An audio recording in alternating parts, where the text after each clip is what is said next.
Assalamualaikum warahmatullahi wabarakatuh.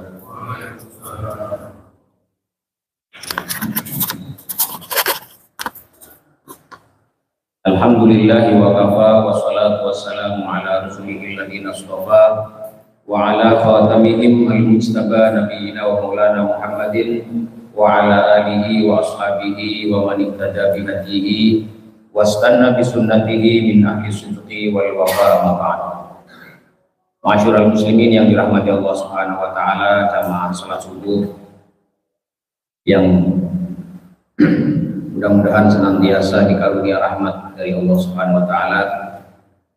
Alhamdulillah, puji syukur kita senantiasa panjatkan kehadirat Allah Subhanahu wa taala yang telah memberikan kita berbagai macam kenikmatan. Salah satunya masih mengantarkan kita kepada waktu seperti sekarang ini, di mana kita sudah memasuki salah satu hari-hari terbaik sepanjang tahun yang kita lalui. Bagaimana sabda Rasulullah Shallallahu Alaihi Wasallam, "Ma min ayyamin al-amalu sholihu fiha khairun min hadhil ayyam." Tidaklah ada hari-hari yang lebih baik seseorang itu beramal soleh dari hari-hari ini, ayyamul ashr min Dzulhijjah. Maksudnya adalah 10 hari pertama di bulan Dzulhijjah. Jadi tidak ada hari sepanjang tahun, tidak ada hari-hari sepanjang masa yang lebih baik daripada 10 hari pertama di bulan Dzulhijjah. Makanya para ulama kalau ditanya malam-malam mana yang terbaik sepanjang tahun, mereka akan menjawab malam-malam yang terbaik sepanjang tahun adalah 10 malam terakhir di bulan Ramadan. Karena di situ ada Lailatul Qadar.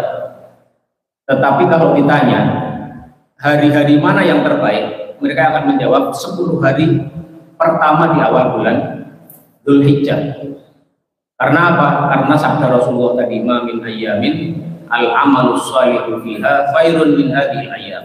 Tidak ada hari-hari di mana seseorang itu berbuat amal soleh yang lebih baik daripada 10 hari pertama di bulan Dzulhijjah. Karena itu setiap muslim mestinya kalau 10 malam terakhir di bulan Ramadan mereka menganggapnya itu sebuah kesempatan yang istimewa, maka mestinya mereka juga akan menganggap 10 hari pertama di bulan Dzulhijjah itu juga sesuatu yang istimewa, yang perlu di mana seorang muslim benar-benar memperhatikan keistimewaan itu dan kemudian mengoptimalkan dengan berbagai amal soleh yang mungkin bisa dilaksanakannya, baik puasa-puasa sunnah atau sodakohnya atau infaknya atau amal perbuatan lain yang bisa dilakukan. Karena kesempatan ini memang kesempatan yang berbeda dari waktu-waktu yang lain. Nah, sebenarnya juga ya, sejak awal Dzulhijjah itu sudah dianjurkan untuk memperbanyak takbir kepada Allah Subhanahu wa taala. Itu didasarkan kepada ayat yang ada di surah Al-Baqarah ayat 203, di mana Allah Subhanahu wa taala berfirman, "Wadhkurullaha fi ayyamin ma'dudatin."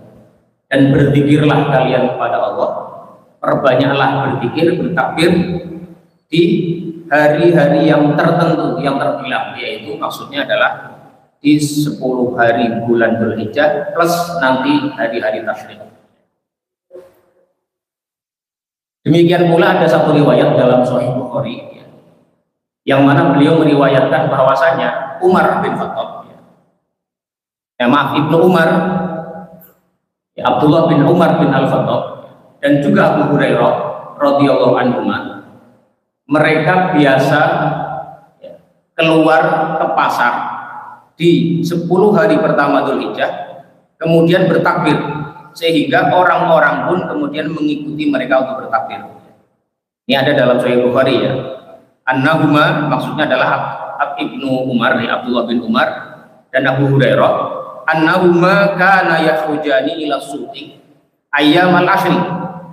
Kedua orang ini, kedua sahabat ini keluar ya, ke pasar ayyamal ashri pada 10 hari pertama di bulan Dzulhijjah. Wa yukabbirani, maka keduanya bertakbir kepada Allah, wa yukabbirun nasu bitakbirihima, dan maka kemudian orang-orang pun bertakbir bersamanya.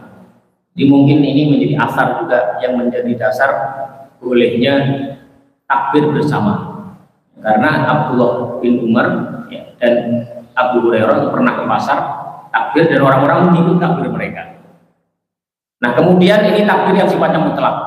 Nanti ada juga takbir yang sifatnya khusus, di mana sebagaimana dalam riwayat disebutkan Rasulullah dan para sahabat itu mulai subuh hari Arafah itu setelah sholat fardu itu bertakbir.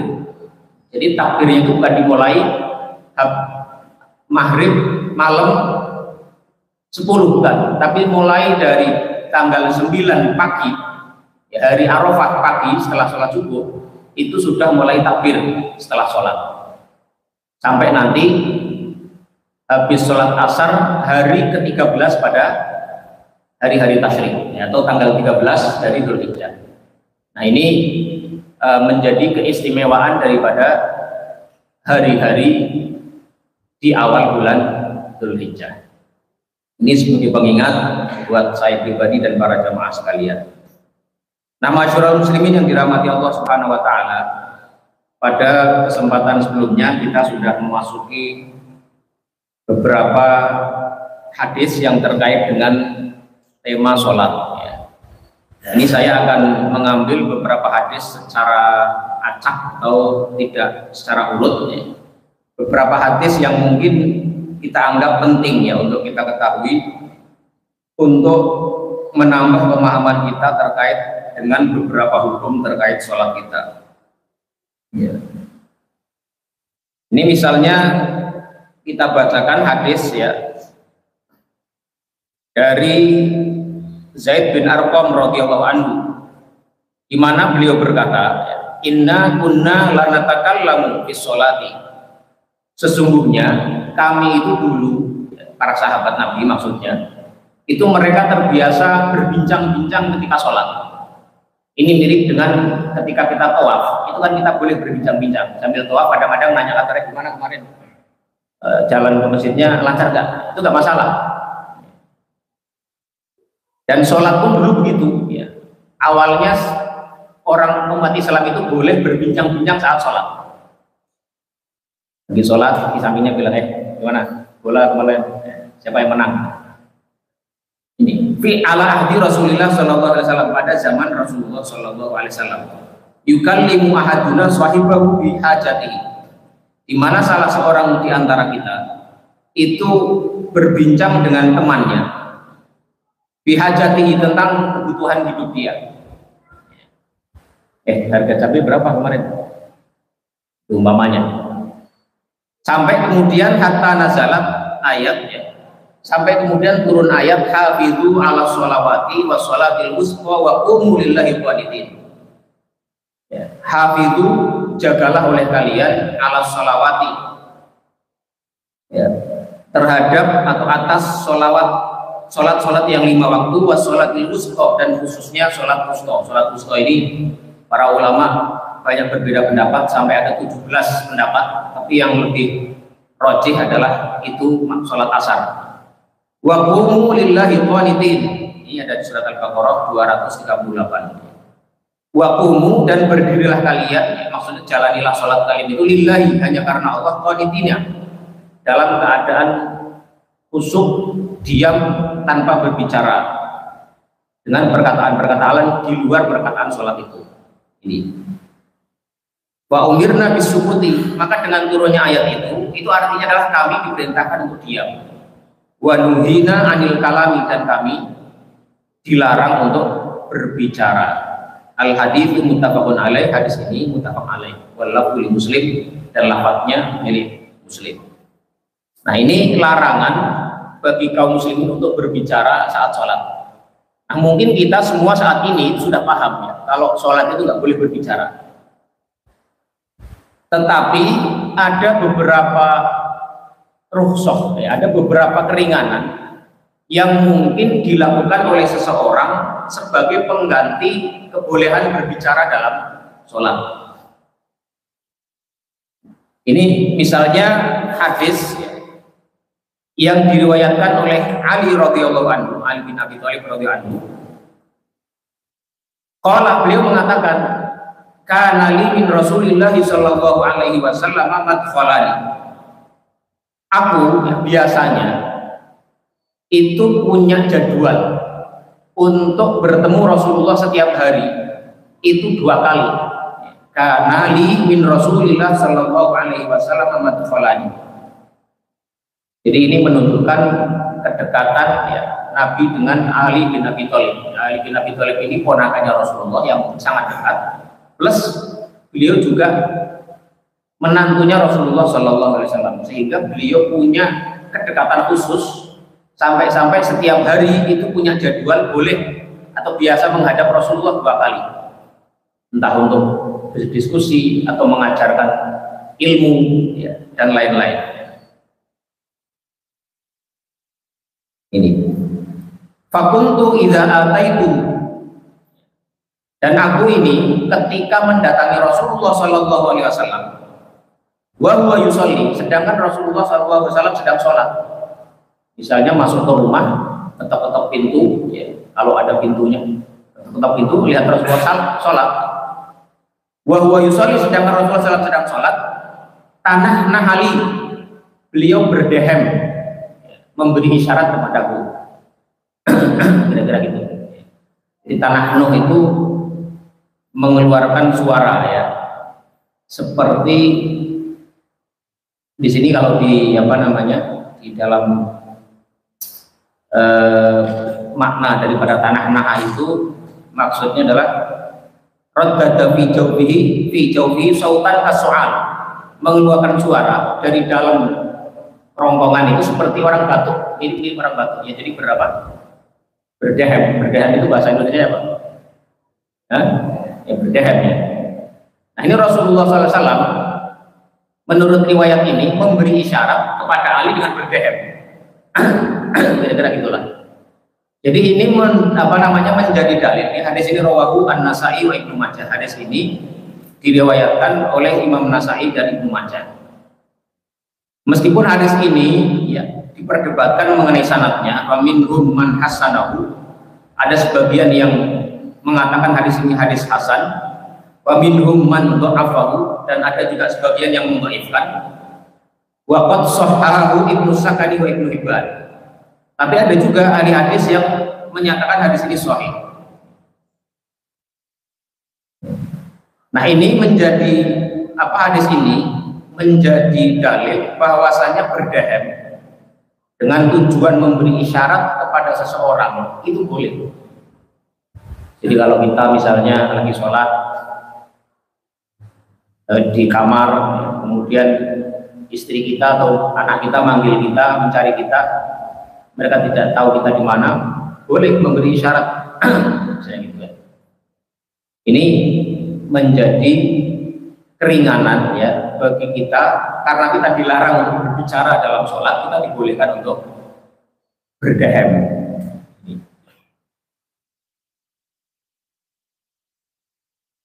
Kemudian juga ada hadis lain yang juga memberikan keringanan sebagai ganti bagi orang-orang yang sedang sholat karena tidak boleh berbicara, tapi bisa digantikan dengan hal yang lain. Wa an Ibnu Umar radhiyallahu anhu, dan dari Ibnu Umar radhiyallahu anhu, qala, beliau mengatakan, qultu li Bilal, aku bertanya kepada Bilal, kaifa ra'aitan Nabi sallallahu alaihi wasallam yaruddu alaihim hina yusallimuna alaihi wa huwa yusalli. Aku bertanya kepada Bilal, kaifa ra'aitan Nabiyya sallallahu alaihi wasallam, bagaimana engkau melihat atau mengetahui Nabi Muhammad sallallahu alaihi wasallam yaruddu alaihim hina yusallimuna alaihi, bagaimana Nabi menjawab salamnya para sahabat wa huwa yusalli, sementara beliau sedang sholat. Kalau tadi kan yang ceritanya Ali bin Abi Thalib bersama Rasulullah itu, Rasulullah kalau lihat redaksinya itu kan kelihatannya Ali tidak melihat Rasulullah karena di balik rumahnya datang kemudian mungkin salam atau apa, itu Rasulullah memberi isyarat dengan BBM. Nah kalau yang di sini qala, Bilal menjawab yaqulu hakadha wa basata kafahu. Rasulullah menjawab demikian, kemudian Bilal mengisyaratkan dengan tangannya. Wa basata kafahu, merentangkan tangannya. Akhrajahu Abu Dawud, dikeluarkan oleh Abu Dawud, wa Tirmidzi dan Imam Tirmidzi, wa shahahahu dan disahihkan oleh Tirmidzi. Imam Tirmidzi mensahihkan hadis ini. Jadi Rasulullah Shallallahu Alaihi Wasallam ini kalau lihat kisah hadisnya adalah bahwasanya Rasulullah Shallallahu Alaihi Wasallam itu suatu ketika beliau keluar ke Masjid Quba dan sholat di dalam Masjid Quba itu. Maka datanglah penduduk Quba dari kalangan Ansor yang kemudian mengucapkan salam kepada beliau. Fa'adrakuhu fi sholat, tapi kemudian mereka tahu ternyata Rasulullah sedang sholat. Misalnya kalau kita lagi sholat di sini, gitu ada orang masuk, dikira kita lagi berdiri, mungkin ya, kira-kira lah untuk takrib al-faham, untuk memudahkan kita paham gitu. Datang seorang salam kepada kita, assalamualaikum. Ternyata yang diberikan salam itu sedang sholat. Fakanu yusallimuna, maka mereka mengucapkan salam itu, wa kana yaruddu alaihim basiton kafahu. Maka Rasulullah SAW menjawab salam itu basiton kafahu. Beliau merentangkan tangannya itu yushiru biha ila rabbi salam, untuk menjawab salam mereka. Jadi ketika sholat itu kalau ada orang salam boleh kita memberikan isyarat, misalnya assalamualaikum.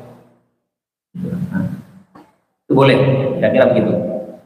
Ini salah satu bentuk ya keringanan yang diberikan kepada orang sholat, karena mereka dilarang untuk berbicara selain hal-hal yang di dalam sholat, maka mereka dibolehkan untuk melakukan beberapa hal sebagai gantinya, yaitu tadi berdehem, atau yang kedua adalah bisa dengan isyarat tangan, itu ya. Ini juga menjadi dalil bahwasanya annal harokata idza kanat qalilatan, bahwasanya gerakan tubuh itu idza kanat qalilatan, kalau sedikit, lihajatin, karena satu keperluan tertentu, la tubtilu sholata, hal ini tidak membatalkan sholat. Bahkan Nabi sallallahu alaihi wasallam ya basuhu yadahu li kulli musallimin alaihi, dan demikianlah yang dilakukan oleh Nabi ya. Beliau merentangkan tangannya sebagai isyarat ya, jawaban kepada orang yang menyampaikan salam kepada orang yang sholat. Ada sebagian ulama juga yang mengatakan hadis ini juga menjadi dalil bolehnya orang berucap salam kepada orang yang sedang sholat, karena tidak diriwayatkan Nabi setelah itu kemudian menegur mereka, tidak boleh. Meskipun di sini tidak jelas diketahui apakah mereka itu sebenarnya tahu tidak Nabi itu sedang sholat. Ini di umpama kita masuk rumah ya, tahu yang di rumah lagi sholat, misalnya rumah kita sendiri, karena kita kan nggak perlu izin masuknya, tapi kan kita disunahkan salam. Ada tahu ada istri kita lagi sholat di depan ruang tamu misalnya, atau anak kita lagi sholat depan pintu, depan ruang tamu, kita masuk assalamualaikum, itu tidak masalah, supaya ada orang salah di situ. Ini salah satu hukum yang diambil dari hadis ini. Ini ya. Hadis ini juga menjadi dalil ya kewajiban menjawab salam. Jadi salam itu harus dijawab meskipun dengan isyarat. Ya, karena ada ayat di surat An-Nisa 86 itu, wa idza qitum bi tahiyyatin fahayyu bi ahsana minha aw rudduha. Dan ketika kalian disampaikan salam kepada kalian, fahayyu bi ahsana minha aw rudduha, maka jawablah dengan yang lebih baik atau yang sepadan dengannya. Jadi kalau orang yang salam kepada kita bilang assalamualaikum, maka kita minimal mengucapkan waalaikumsalam. Kalau mau lebih bagus lagi, karena tadi perintahnya itu kalau kita diberi salam atau ada orang mengucapkan salam kepada kita, maka kita seharusnya menjawab dengan yang lebih baik, maka kita jawabnya minimal tadi waalaikumsalam atau waalaikumsalam warahmatullah. Lebih lengkap lagi waalaikumsalam warahmatullahi wabarakatuh. Nah, kalau ada orang salam kepada kita assalamualaikum warahmatullahi wabarakatuh, jangan dijawab dengan waalaikumsalam saja, karena jawaban itu tidak lebih baik daripada salam yang disampaikan kepada kita.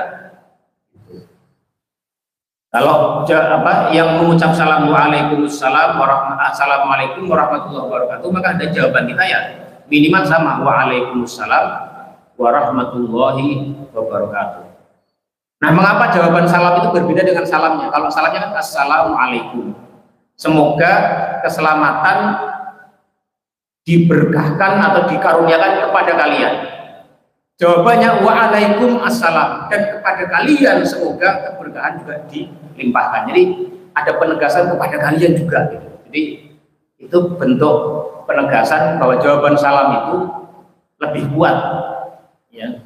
Harusnya lebih baik, minimal sama dengan ucapan salam yang diucapkan.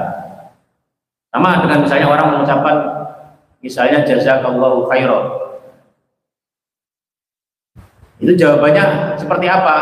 Kalau mau lebih baik bisa wa anta jazakallahu khairan. Jadi kalau orang mengatakan kepada kita jazakallahu khairan, semoga Allah membalasmu dengan yang lebih baik, jawaban kita wa anta, dan anda jazakallahu khairan, semoga Allah, atau wa iyyaka jazakallahu khairan ya, ini.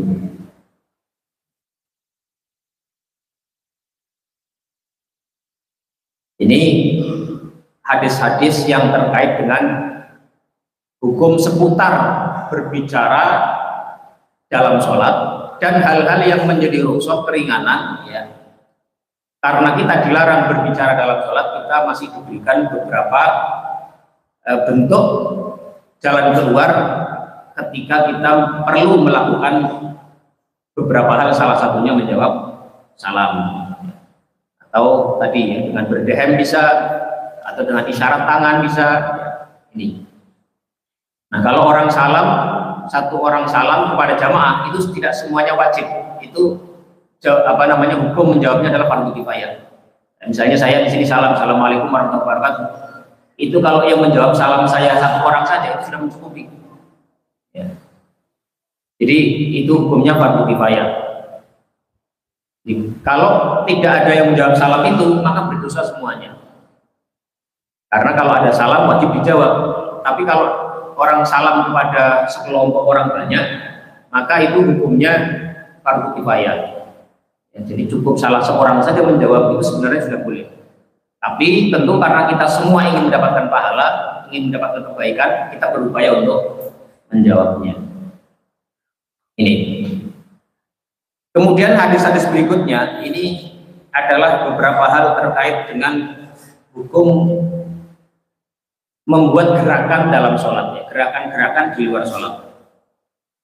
An Abi Qatadah radhiyallahu anhu, dari Abu Qatadah radhiyallahu anhu qala, beliau mengatakan kana Rasulullah sallallahu alaihi wasallam, bahwasanya Rasulullah sallallahu alaihi wasallam yusolli wa huwa hamilun Umamah binti Zainab, bahwa Rasulullah SAW sholat dan beliau membawa cucunya yaitu Umamah bin Zainab. Umamah anaknya Zainab bintu Rasulullah Sallallahu Alaihi Wasallam. Fa idza sajada wada'aha, ketika beliau sujud beliau meletakkannya. Wa idza qama hamalaha, ketika beliau mau berdiri beliau membawanya lagi. Muttafaqun alaih, hadisnya muttafaq alaih. Wali Muslimin, dan menurut riwayat yang ada dalam Sahih Muslim, wa huwa ya'ummun nasa fil masjid, dan saat itu beliau melakukan itu ketika beliau mengimami orang banyak di dalam masjid. Jadi hadis ini menjadi dalil bolehnya seseorang melakukan gerakan tertentu di luar sholat. Salah satunya ini, yaitu ketika Rasulullah SAW menggendong cucunya yaitu Umamah bintu Zainab. Kalau beliau lagi mau sujud, beliau letakkan lagi itu Ketika kamu berdiri nanti setelah sujud diambil lagi untuk digendong lagi. Ini menunjukkan bahwasanya melakukan gerakan seperti ini, baik dalam kedudukan dia sebagai imam maupun sebagai makmum, itu dibolehkan.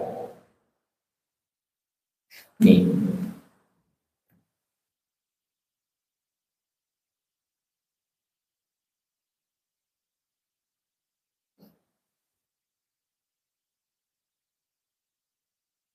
Dan juga ada hadis lain yang juga menunjukkan hal yang kurang lebih sama terkait dengan hukum membuat gerakan di luar sholat. Wa an Abi Hurairah radhiyallahu anhu, dan dari Abi Hurairah radhiyallahu anhu, beliau mengatakan, qala Rasulullah sallallahu alaihi wasallam. Rasulullah SAW bersabda, uqtulu al aswadaini fi sholati al hayyata wal aqraba. Uqtulu, bunuhlah oleh kalian, al aswadaini, dua hal yang warnanya hitam. Maksudnya adalah dua binatang yang warnanya hitam. Fi sholati, di dalam sholat. Al hayyata wal aqraba, yaitu ular dan kalajengking. Akhrajahu al arba'atu, hadis ini dikeluarkan atau diriwayatkan oleh imam yang 4. Wasahhahu Ibnu Hibban, dan disahihkan oleh Ibnu Hibban. Jadi hadis ini menjadi dasar dibolehkannya kita membunuh binatang yang membahayakan saat sholat. Meskipun di dalam hadis itu Rasulullah mengatakan al-aswadaini, dua binatang yang hitam, yaitu ular dan kalajengking. Kalau ularnya warna hijau gimana? Ya tidak apa-apa juga.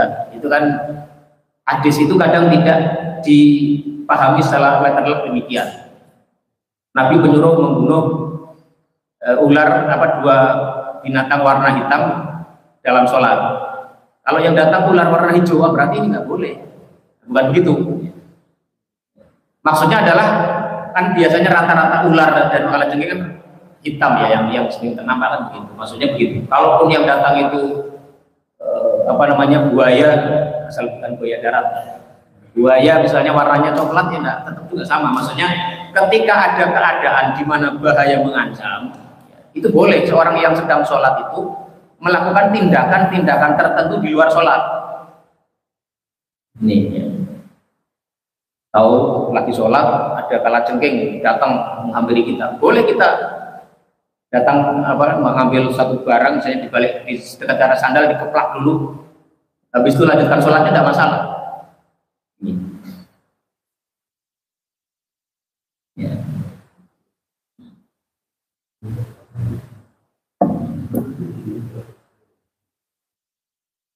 Makanya di sini disebutkan hadis ini menjadi dalil ya tentang masyru'iyatu qatli kulli mu'dzin minal hawa, mengenai disyariatkannya kita membunuh ya binatang-binatang yang membahayakan kita. Termasuk diantaranya misalnya kalau kita lagi sholat kemudian ada orang teriak-teriak tenggelam ya. Misalnya kita sholat di sini, sungai ini umpamanya menjadi tempat mandinya anak-anak umpama. Lagi sholat tiba-tiba ada teriakan minta tolong, ada yang tenggelam misalnya, tidak ada yang membantu. Kita boleh keluar dari sholat kita, menolong orang yang tenggelam dulu, balik lanjutin sholatnya, tidak masalah. Ini. Atau itfa'ul hariqi, memadamkan kebakaran. Lagi sholat, tahu misalnya kompornya lagi lagi goreng sesuatu, misalnya istri kita lupa sampai habis mau terbakar lah intinya gitu ya, itu boleh kita sebentar mematikan kompor itu baru lanjut sholat, tidak masalah. Ini hukum terkait dengan beberapa hal ya, gerakan-gerakan di luar sholat yang dibolehkan. Karena itu para ulama kemudian sebagian ada yang menyimpulkan ya, ada 4 jenis gerakan dalam sholat.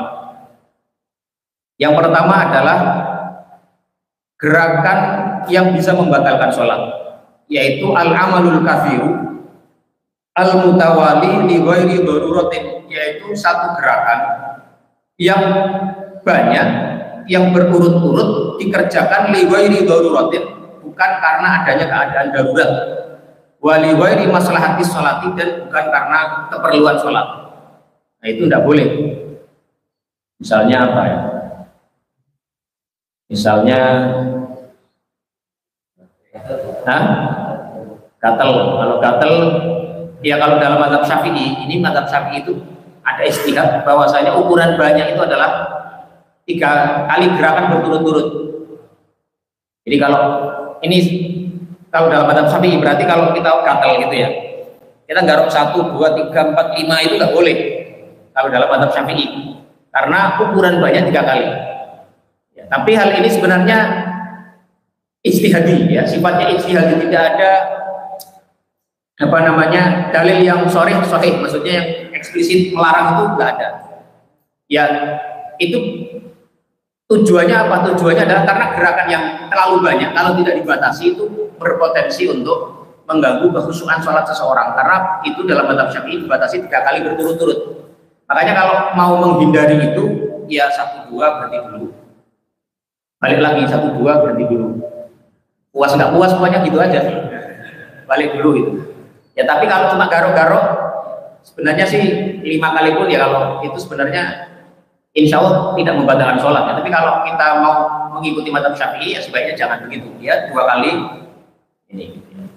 Atau bagaimana dengan orang yang soft depannya kosong, itu kan yang dari belakang bisa maju.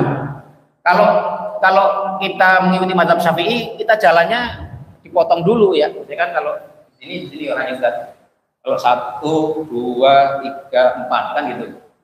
Ini kan sebenarnya ini kalau menggunakan mazhab Syafi'i bisa masuk kategori yang dikhawatirkan jambatan sholat. Berarti 1, 2 nanti gini kan, 1, 2 gitu.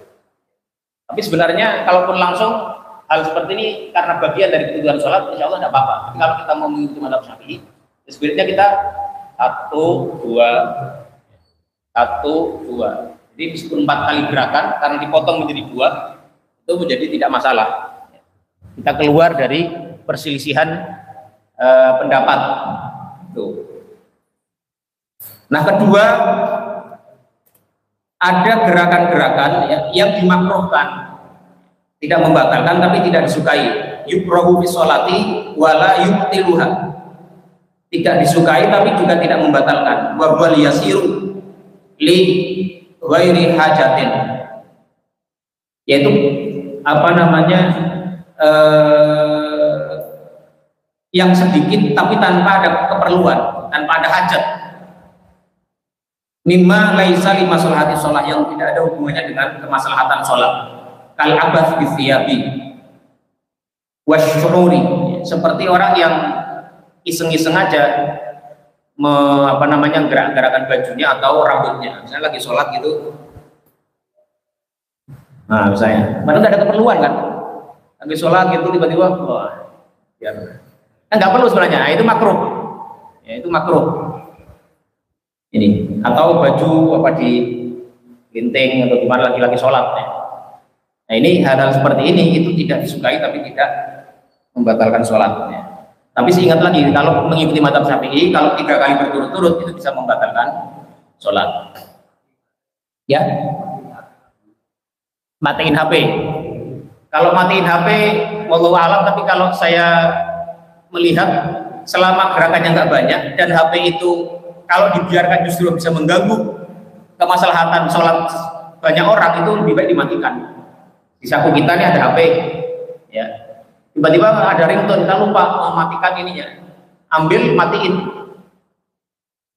Itu insya Allah tidak membatalkan, ya. Tapi jangan membalas SMS. Ya, bagiannya lihat ada kira SMS, ya, balas WA dulu, penting ini, gitu. Ya, jangan gitulah. Ya. Ini. Kemudian yang ketiga, kategori ketiga adalah al-harakah al-mubahah, ya, gerakan yang dibolehkan. Wahiyya al-yasiratu al-mutafarriqatu, yaitu yang sedikit dan tidak berulang-ulang, tidak berturut-turut. Wairul mutawaliyati lil hajah, dan tidak berturut-turut karena ada kebutuhan. Kahadithil babi, sebagaimana hadis dalam bab ini yang tadi seperti memberi isyarat orang habis salam, ya. Itu bisa. Ini. Kemudian ar-rabi'u ya, yang keempat, kategori gerakan yang keempat adalah al-harakatul masyru'ah, gerakan yang disyariatkan.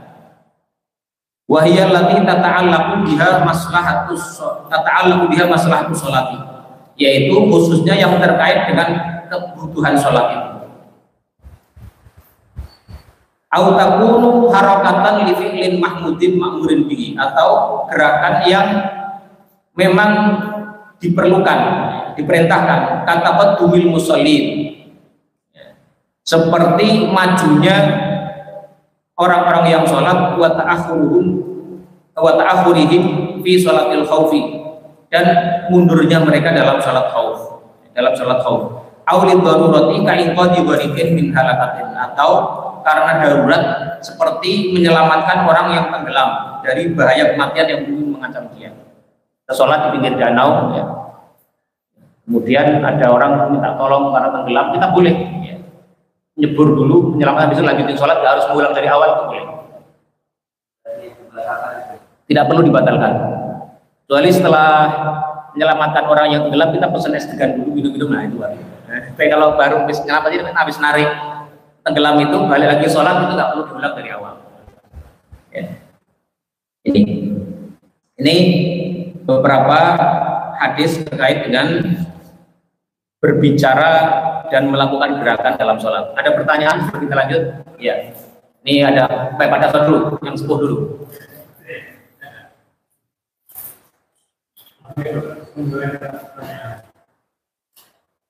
Sebenarnya kita dalam sholat, terus dari luar ke tamu mau ketemu kita, mereka mengingatkan sholat, bukan kalau namanya tamu yang bukan salam, karena lebih luar. Sementara kita sedang sholat, apakah kita menjawab itu dengan kemanya langsung menjawab dengan apa yang dilakukan oleh tamu? Ya, kalau melihat hadis-hadis tadi, kita cukup memberi isyarat. Kalau orang yang nggak melihat kita dengan suara kayak berdehem tadi, agar orang yang salam tahu bahwa ini ada orang di dalam, tapi tidak menjawab, artinya ada sesuatu, dia akan menunggu. Atau kalau dia lihat kita, ya tadi dengan isyarat, bisa dengan isyarat, seperti Nabi lakukan kepada para sahabat di Kuba. Tapi kalau orangnya nggak melihat, ya, misalnya di balik pintu kan nggak tahu itu ada orang nggak ini, kita cukup berdehem saja.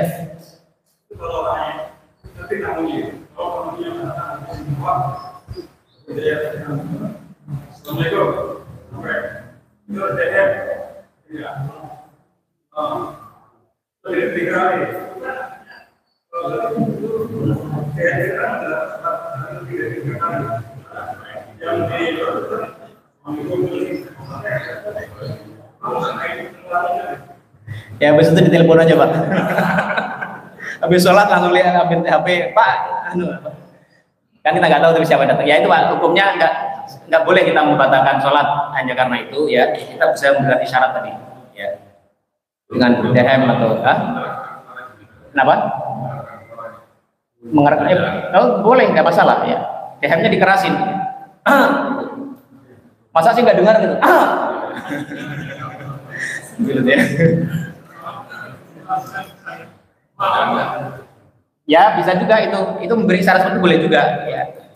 Misalnya itu ketika pas kita dalam peralihan sholat, takbirnya dikeraskan agar mendengar, itu juga tidak masalah juga. Tidak masalah juga. Intinya kita jangan membatalkan sholat karena sesuatu yang tidak menjadi hal yang seharusnya kita bisa membatalkan sholat kita.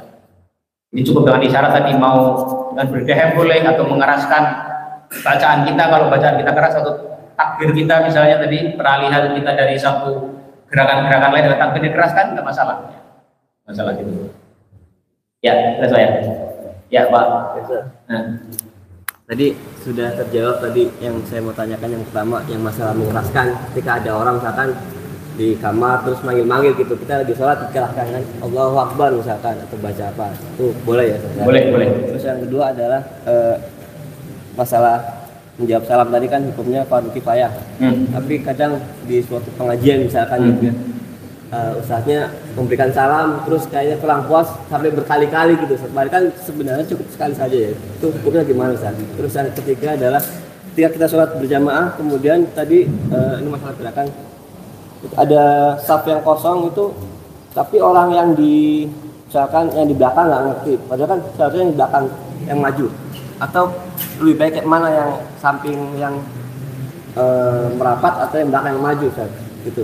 Terus yang keempat adalah ketika misalkan yang orang yang di samping nggak ngerti, apakah kita boleh menariknya Ustaz untuk merapatkan barisan gitu Ustaz? Iya. Yang pertama terkait dengan apa tadi? Salam ya. Salam 3 kali boleh atau tidak? Ya, pada dasarnya boleh-boleh saja. Itu kan sebenarnya teknik public speaking ya, dari apa namanya orang yang menyampaikan itu untuk menarik perhatian jamaahnya. Kan kalau salam sekali dijawab nggak terlalu keras, artinya berarti audiens itu tidak sedang memperhatikan dia. Karena itu dia bilang salam lagi sampai 3 kali. Kalau bolehnya ya boleh-boleh saja, tidak ada larangan.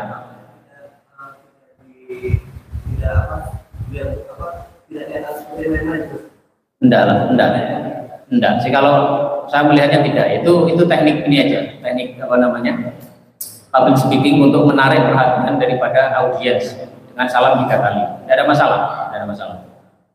Kemudian terkait dengan masalah tadi orang yang dalam sholat jamaah, yang satu batal keluar misalnya. Nah, yang mana yang seharusnya mengisi yang dari belakang? Karena kalau dari samping, ya pada dasarnya kemungkinan besar itu akan membuat gerakan banyak. Karena itu yang belakang maju. Nanti orang misalnya ada baru datang, dia bisa mengisi yang paling belakang itu. Atau kemungkinan belakang kan pasti softnya tidak lebih banyak dibanding yang depannya kan gitu. Karena dia di belakang. Karena itu yang belakang yang maju harusnya.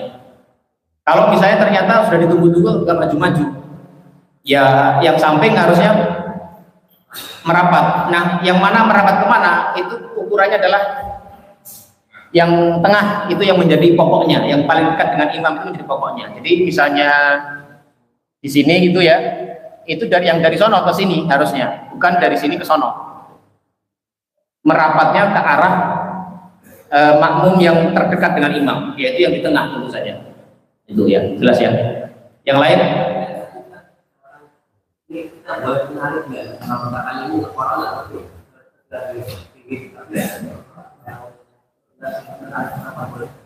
Hukum dasarnya boleh, karena itu pernah Rasulullah lakukan ketika beliau sedang sholat. Ada seorang sahabat yang datang sholat di sebelah kiri beliau, maka beliau tarik, digeser untuk ke kanan beliau.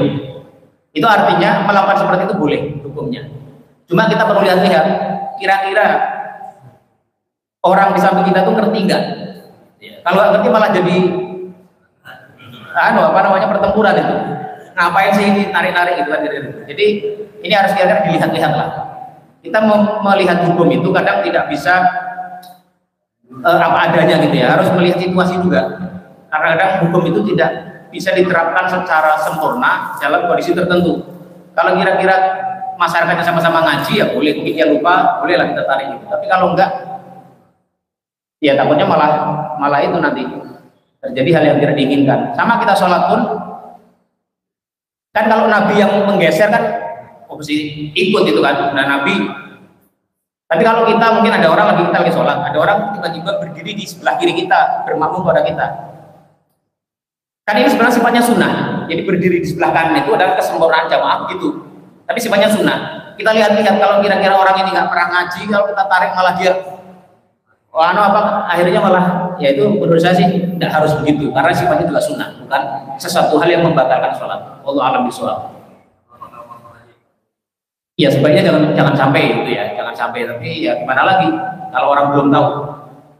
Harusnya kan orang sudah belajar ya, harusnya kan begitu. Tapi kalau belum tahu gimana lagi? Ya mungkin dikasih tahu setelah sholat agar tidak terjadi lagi. Wallahu a'lam bishawab. Boleh juga kalau misalnya itu bisa dilakukan juga masalah juga ya. Karena tadi sebagaimana sudah beberapa kali kita jelaskan, merapatkan soft itu jelas semua ulama sepakat. Cuma ukurannya seperti apa itu yang ada ikhtilaf. Ada yang mengharuskan sampai nempel kakinya. Ya. Ada yang berpendapat yang disebut dengan rapatnya sholat itu adalah barisan di mana tidak ada kekosongan yang mungkin diisi oleh tambahan satu orang lagi. Itu yang disebut tidak rapat. Tapi kalau ada kerenggangan sedikit, itu sebagian ulama masih mengkategorikannya sebagai rapat. Ya, meskipun tadi ada yang berpendapat rapatnya soft itu ya benar-benar nempel ya. Makanya kita kalau punya sajadah kita besar, nah itu kita jangan risih kalau ada orang lain ikut nginjek sajadah kita. Kan kadang-kadang ada itu yang sajadahnya gede, itu kita nggak mau itu sajadah kita diinjek oleh jemaah yang lain, kan nggak boleh itu, karena ada keharusan merapatkan soft.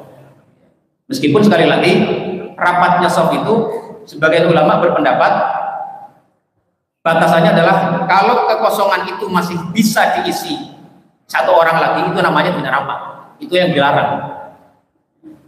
Ya meskipun demikian kita bisa mungkin semakin rapat semakin baik, meskipun tidak harus sampai mengencangkan persentuhan sampai pala gak khusyuk, akhirnya fokusnya ke situ, ke kaki bukan ke hati, itu ya. Ya.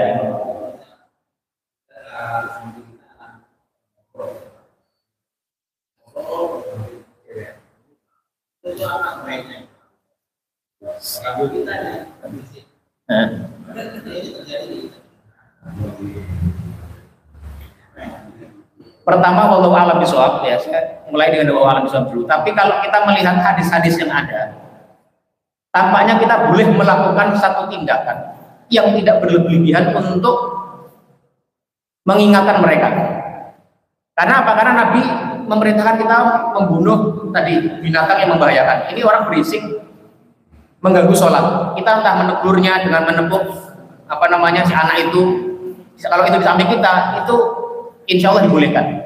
Berdasarkan dari saya tidak menemukan dalil khusus mengenai hal ini. Tetapi kalau melihat dalil-dalil yang ada itu, dibolehkan kita untuk melakukan satu tindakan yang bisa mengingatkan mereka, entah menepuk. Kalau itu ada di samping kita, anak-anak itu ditepuk ya, biar mereka diam, tidak membuat kegaduhan. Jelas Pak ya?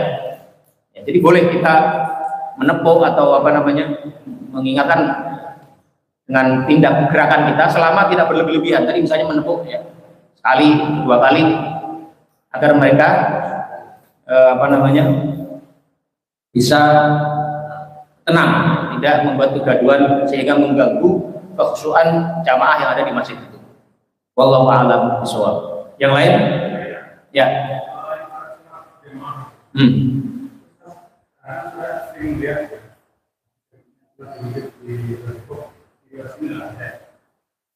Itu artinya kalau misalnya berdiri di dalam ya, mereka di maju depan di kamu itu nggak mau berani. Sebenarnya kan siapa pakainya itu ya, kayak pokok kayak kopian kan gitu ya. Akhirnya karena mereka itu apa lebih pakai atau mungkin nggak siap, akhirnya apa? Yang maju itu ya namanya kaos terus mungkin nggak pakai apa. Ya kalian juga itu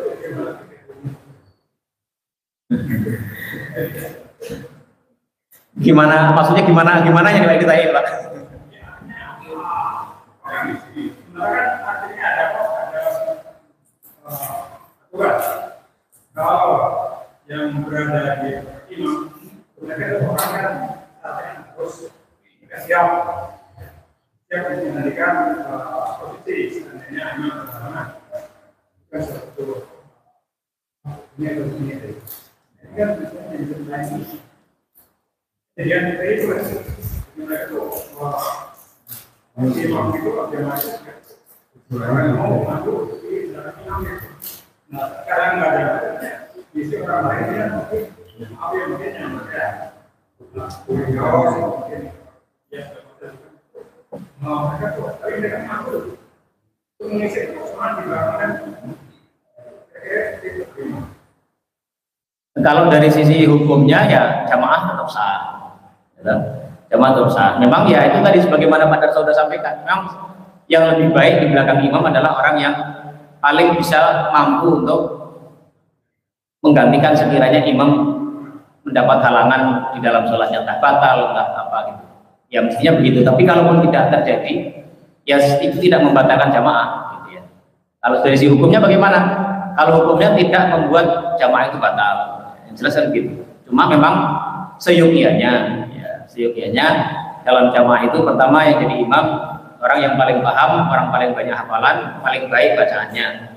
Kemudian orang yang di belakang imam adalah orang yang bisa menggantikan imam ketika imam berhalangan. Itu ketentuannya begitu. Tapi umpama terjadi seperti tadi, ya secara hukum artinya tidak dijalankan secara sempurna, tapi tidak sampai kemudian menjadi jamaah itu batal. Itu ya Pak. Yang lain? Ya kalau nggak ada kita lanjut ya. Ini beberapa hal terkait dengan sutroh ya. Sutroh ini adalah sesuatu yang menjadi pembatas seseorang yang sholat dengan yang di luarnya. Ini ada satu hadis ya, an Abi Juhaim bin Al Harith radhiyallahu anhu, dari Abu Juhaim bin Harith radhiyallahu anhu, beliau mengatakan, qala Rasulullah sallallahu alaihi wasallam, bahwa Rasulullah SAW bersabda, lau ya'lamul maru baina yadil musalli madza alaihi minal ithmi lakana ay yaqifa arba'ina khairan lahu min an yamurra baina yadayhi, muttafaqun alaih.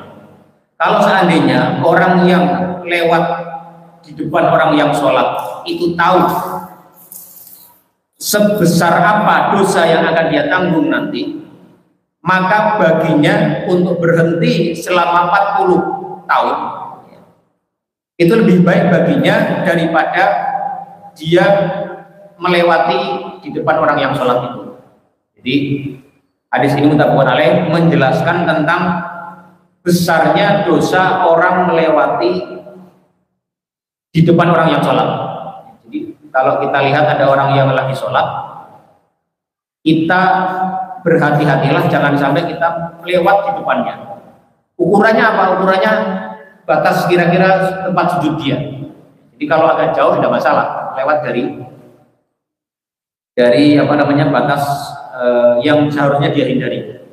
Nah di sini Rasulullah SAW menegaskan bahwasanya kalau seandainya orang yang lewat itu tahu dosanya yang akan dia tanggung kalau dia melewati di depan orang yang sholat itu, maka lebih baik baginya untuk menunggu selama 40 tahun sampai orang itu selesai sholat. Ini menunjukkan betapa besarnya dosa yang ditanggung orang yang melewati di depan orang yang sholat. Ini. Nah kemudian hadis-hadis yang lain di sini menegaskan beberapa anjuran ya terkait perlunya seorang yang sholat itu membuat sutroh. Sutroh itu pembatas yang membatasi dari wilayah sholat dia dengan yang di luarnya. Kalau Nabi Muhammad SAW itu memberikan panduan, sutroh itu sayupianya seukuran, tingginya itu seukuran belakang sandaran onta, ya, muakhkharat apa namanya, muakhkharatur rahli, ya, muakhiratur rahli. Jadi kalau onta itu kan biasanya ada tempat duduknya, ya, bagian belakangnya itu joknya itu ada sandarannya. Nah itu tingginya kurang lebih segitu, ya. Itu yang ideal. Kalaupun tidak begitu, itu bisa dengan yang lain-lain, bisa dengan meletakkan satu barang, ya. Kalau kita bawa tas, bisa tas kita taruh depan kita, atau bahkan dengan garis pun atau sajadah pun itu bisa mewakili sutroh, ya. Atau pembatas yang bisa membatasinya dari orang yang mau lewat di depannya. Karena itu Rasulullah SAW bersabda dalam satu riwayat dalam Bukhari Muslim, "Idza shalla ahadukum ila syai'in." Apa namanya? Bukan yang ini ya. Nah ini, qala Rasulullah SAW, "Liyastatir ahadukum." Ini diriwayatkan oleh Imam Hakim, "Fi sholati walau bisahmin." Hendaklah salah seorang di antara kalian itu kalau sholat membuat sutroh, walau bisahmin maupun dengan tombak atau panah. Jadi ujung panah itu saham namanya. Nah itu meskipun kecil ya,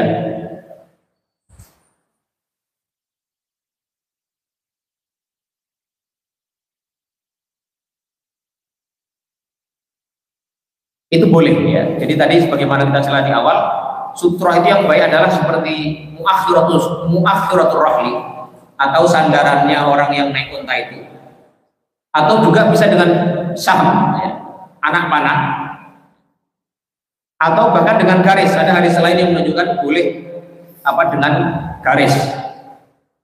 Nah ini fa in lam yakun falyahut khattan. Kalau nggak bisa, itu juga boleh dengan menggaris, membuat garis, atau dengan benda-benda yang lainnya. Ini menunjukkan sunnahnya membuat sutroh bagi orang yang sholat. Tapi ini hukumnya sunnah, bukan wajib ya. Para ulama sepakat bahwasanya membuat sutroh itu hukumnya sunnah. Nah, bagaimana dengan itu? Kan sekarang ini banyak masjid-masjid yang membuat kayu untuk sutroh itu. Nah, itu ternyata memang kalau kita lihat hadis-hadis tentang sutroh itu seakan-akan memang itu satu hal yang baik sekali dilakukan. Tetapi ternyata banyak ulama juga yang tidak setuju ya. Karena apa? Karena banyaknya tadi kayu-kayu yang membuat sutroh itu membuat seakan-akan masjid itu menjadi berbeda. Akan-akan ada benda-benda lain yang kalau beberapa ulama itu, saya pernah baca juga itu fatwa dari Mufti Yordan itu dia seperti membuat satu keadaan itu menjadikan masjid itu berbeda, seperti sesuatu yang seakan-akan kayak disembah gitu.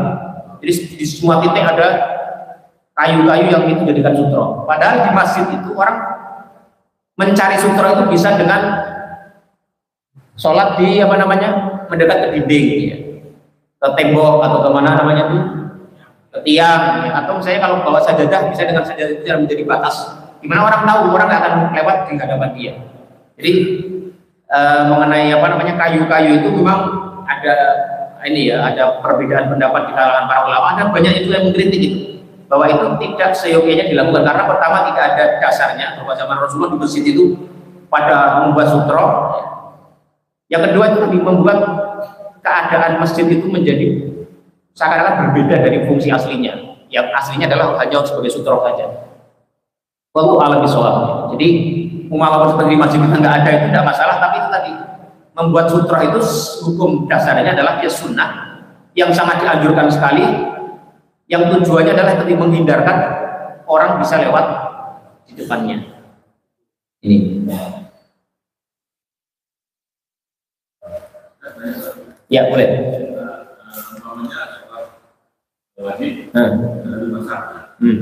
Hanya didengarkan kalau kita melewati orang nggak boleh ya, kita batal. Nah itu bagaimana? Nah kalau di dalam jamaah itu sutratul imami, sutratul makmum.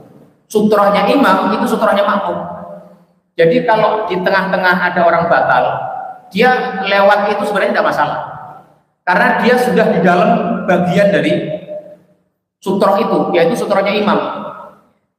Sekali lagi ya, sutrohnya imam itu sudah menjadi sutrohnya makmum. Sehingga kalau ada orang misalnya di soft kedua, ada soft 5 soft, di soft kedua ada yang batal, atau di soft pertama dia keluar, dia mau ke sana melewati orang yang sholat, ke sini melewati orang sholat, ke belakang juga melewati, itu tidak masalah, karena dia masih di dalam lingkup sutrohnya imam. Jadi sutrohnya di depan itu sudah menjadi sutrohnya makmum juga, sehingga orang siapapun lewat situ itu tidak masalah.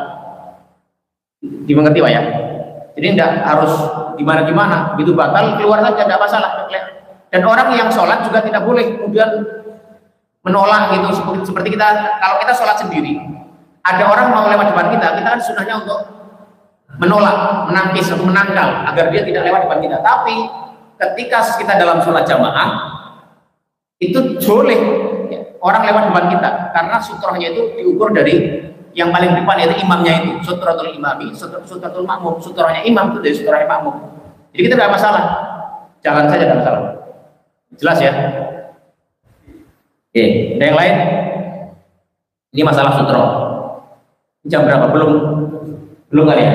Nah, kemudian berikutnya ini mengenai masalah bab al-hasu alal khusyuk fi sholat. Bab tentang perintah ya, untuk khusyuk dalam sholat. Ya, ini khusyuk dalam sholat itu sangat penting sekali.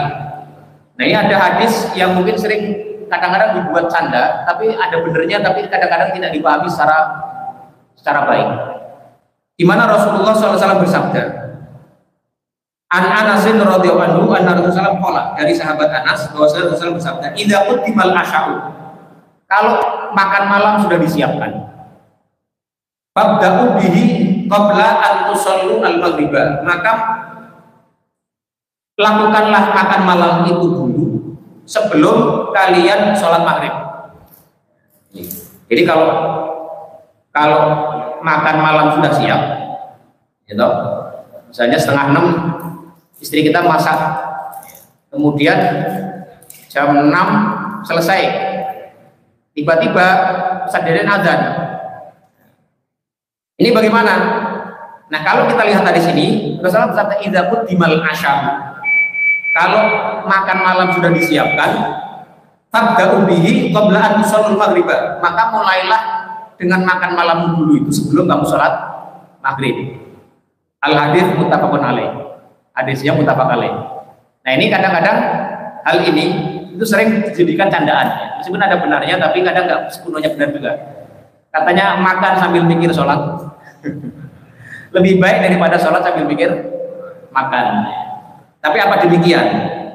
Ya, kalau kita baca ya syarah para ulama mengenai hadis ini, yang pertama, hal ini sebenarnya tidak khusus terkait dengan sholat, dengan makan malam, dengan sholat maghrib. Tapi maknanya bersifat umum. Artinya apa? Kalau ada satu hal yang berpotensi membuat kita terganggu kekhusyuan sholat kita, sebaiknya itu diselesaikan lebih dulu. Itu, ya. Mau itu makan malam dengan maghrib atau isya. Dan kalau kita mulai terlibat, ini sholatnya sholat maghrib, makan malam, berarti kalau sholat isya berbeda.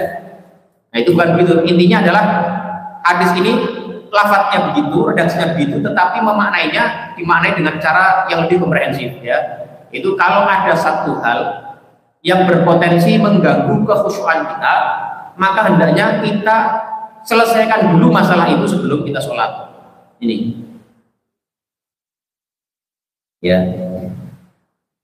Nah, di sini para ulama mengatakan idza kana waktu sholatil maghribi wa qad qaddima ta'amul asyi wa nufusu mutasyawwiqatun ilaihi, fa inal afdal huwa taqdimu ta'ami qabla shalah. Jadi kalau datang waktu sholat, sedangkan makanan sudah disiapkan, sementara kitanya itu memang ingin banget makan, ya kalau dalam keadaan demikian ya sudah makan saja dulu, daripada sholat kita pikiran kita hanya ke makan saja.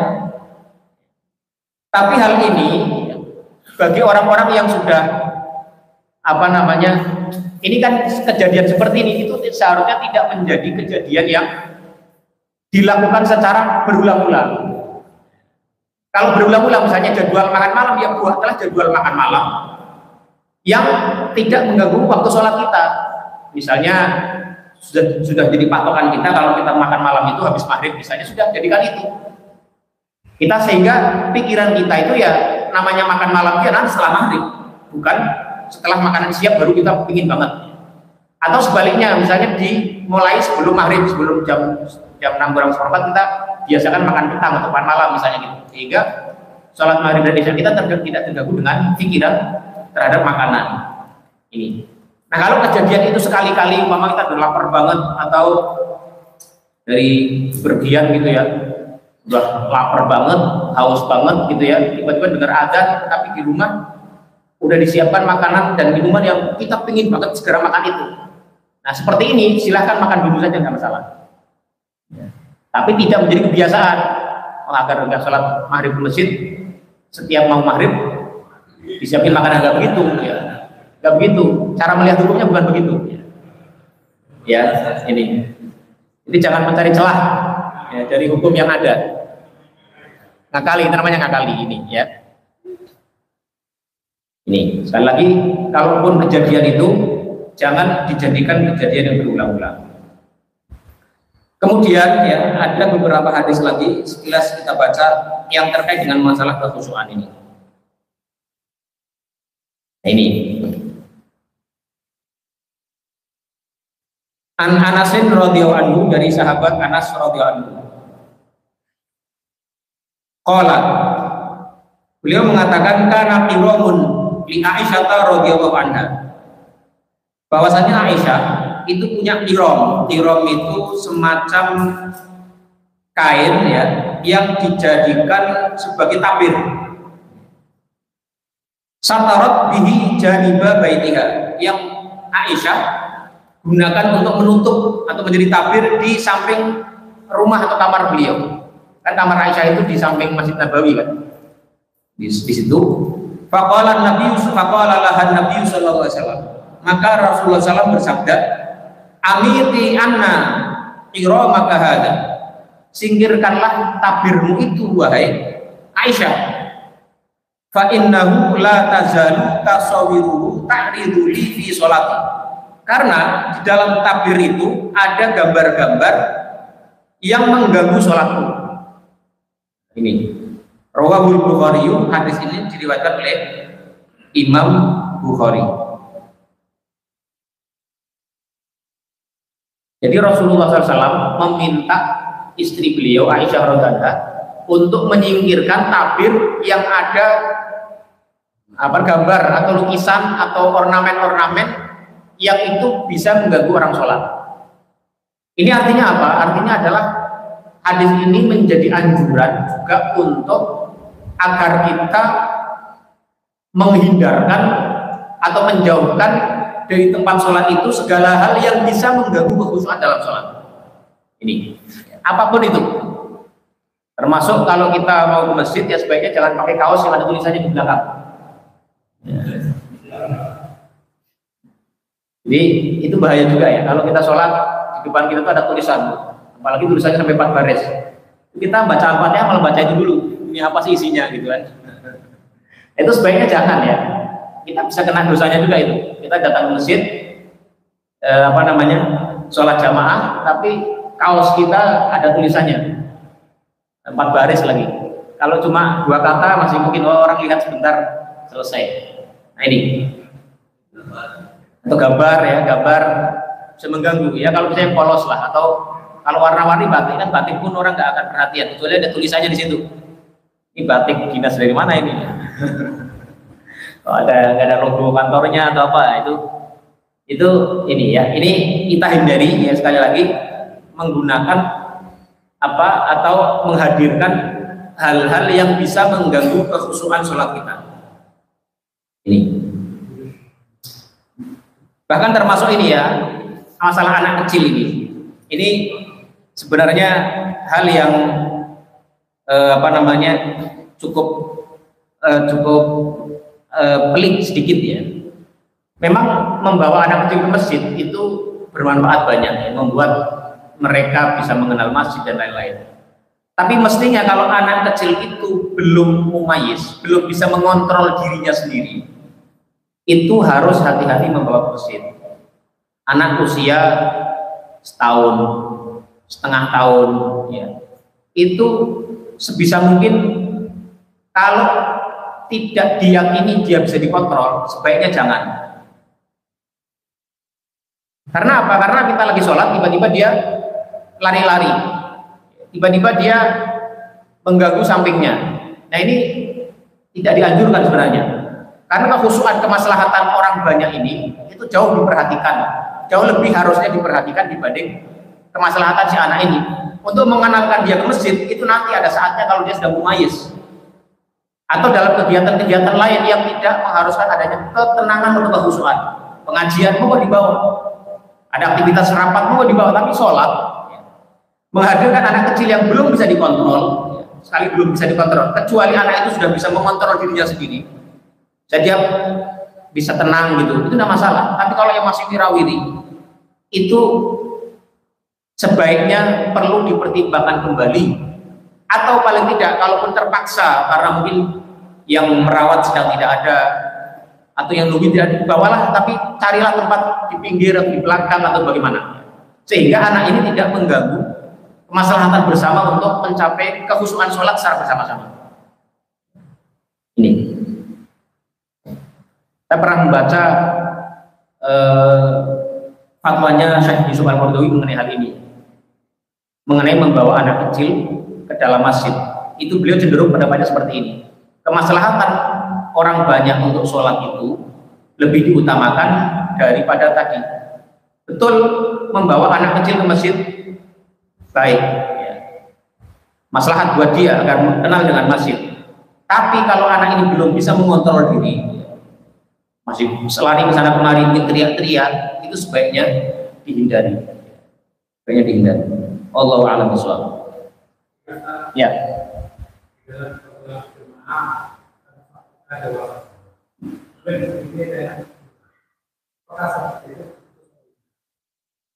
Sebenarnya memang ya, sebenarnya yang ideal itu anak kecil di belakang memang ya, yang ideal.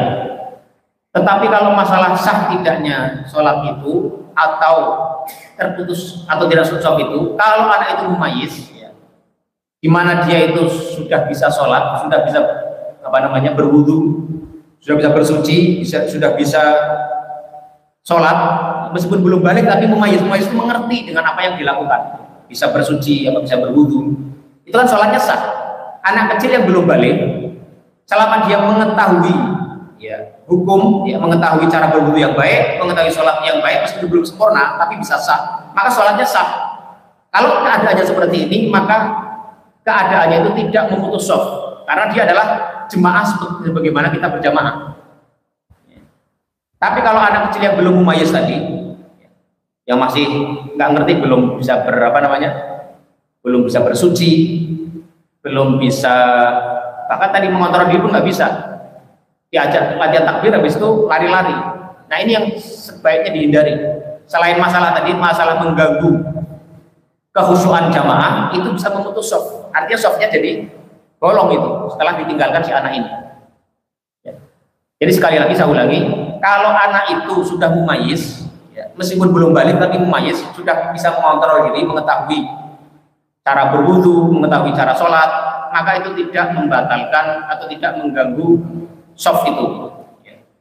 Ya, tidak mengganggu shaf itu, tidak masalah. Meskipun tetap seyogianya anak-anak itu di belakang, ya, utamakan orang dewasa di depan.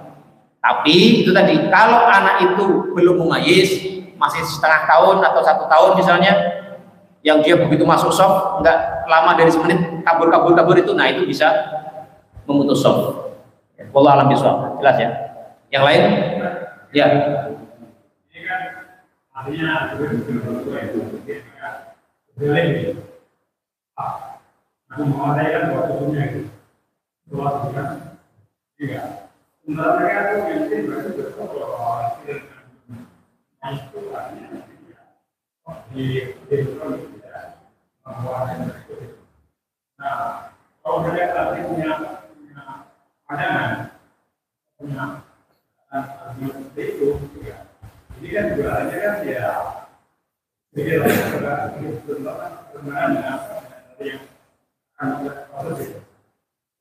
ya, memang ya yang menjadi argumen itu selain Nabi pernah menggendong Umamah bintu Zainab, Nabi juga pernah mendengar seorang perempuan yang anaknya menangis saat beliau jadi imam kemudian belum mempercepat sholatnya. Itu betul dibahas juga oleh tadi termasuk yang Syekh Yusuf Al-Qaradawi itu memang yang menjadi dalil bagi sebagian orang yang menganggap bahwa saya membawa anak-anak itu baik-baik saja ke Mesir. Tapi ya itu hadir dalil-dalil itu tidak menunjukkan bahwa itu menjadi kebiasaan yang berulang-ulang. Ya. Kejadian sekali-kali mungkin begitu. Ya.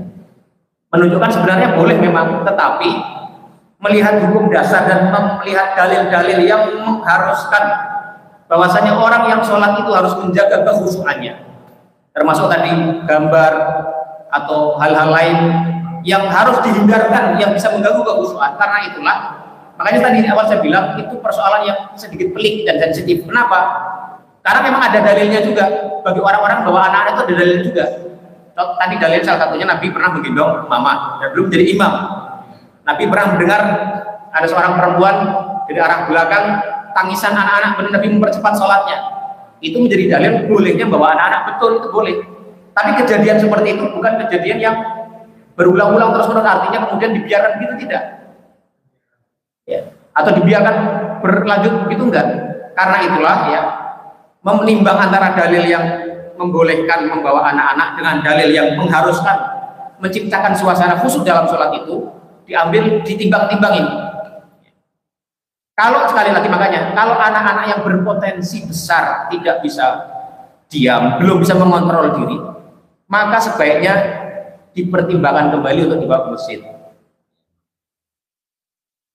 Ini karena apa? Karena kemaslahatan untuk menjaga kekhusyukan sholat bersama itu jauh lebih utama dibanding membawa anak ke masjid. Sekali lagi, memperkenalkan anak dengan masjid, kalau tujuannya memperkenalkan anak, itu waktunya masih ada. Yang lain, waktu-waktu yang lain masih ada. Sementara sholat itu kewajibannya adalah dilakukan dengan sekhusyuk mungkin. Jangan sampai hal-hal kecil apapun bisa mengganggu kekhusyukan salah seorang. Seperti tadi, bahkan makan pun saja, kalau memang itu sudah sangat ingin sekali, makan dulu. Karena apa? Karena itu bisa mengganggu kekhusyukan dia. Ada hadis lain misalnya ya, apa namanya, la sholata fi hadratit ta'am wala wa yudafi'ul akhbasan. Jangan sampai orang sholat di hadapan makanan atau dia sedang menahan dua hal buruk, maksudnya adalah buang air ya, buang air depan maupun belakang, mau menahan apa, BAB atau menahan buang air kecil. Orang kalau udah kebelet mau sholat misalnya nih, tiba-tiba udah komat, kita datang dari perjalanan, kita padahal harusnya pipis nih, niat pulang itu mau pipis, tapi begitu turun dari kendaraan misalnya kita mendengar komat, itu sebaiknya kita selesaikan dulu hajat kita itu, pipis kita itu, atau mau BAB itu selesaikan dulu. Terhalangnya kita itu dari jamaah ketinggalan itu ada masalah. Kalau memang selama kita dalam keadaan normal itu tidak melakukan seperti itu, halangan seperti ini tidak mengganggu pahala dia, karena itu sifatnya alamiah yang tidak bisa kita tahan, tidak bisa kita tolak, tidak bisa kita hindari. Nah, dari banyaknya dalil yang apa namanya mendorong kita untuk menciptakan suasana khusyuk dalam sholat itu jauh lebih diutamakan daripada tadi membawa anak. Hukumnya aslinya boleh, hukum dasarnya boleh, nggak ada larangan. Tadi contohnya Nabi membawa anak, itu keadaan juga itu tidak terus menerus. Nabi sesekali membawa anak itu mungkin dalam keadaan tertentu ya. Sama dengan Nabi mendengar anak menangis itu juga tidak kemudian terjadi sering atau terus menerus, enggak, sesekali itu menunjukkan bahwasanya imam juga ketika menjadi imam dia memperhatikan keadaan makmumnya, jangan terlalu panjang. Itu Pak yang jelas ya. Ya. Ya, itu bisa juga menjadi apa namanya tambahan argumentasi bahwa ya Nabi menggendong tadi tidak ada cerita kemudian Umamah itu lari-lari, enggak kan? Nabi meletakkan ketika apa namanya ketika sujud dan membawanya kembali ketika itu, artinya anaknya tenang ya, tidak mengganggu. Ini perlu diperhatikan ya, apa namanya buat kita semua, karena tujuan sholat masjid adalah kekhusyuan itu tetap menjadi apa namanya kepentingan yang utama. Ini ya.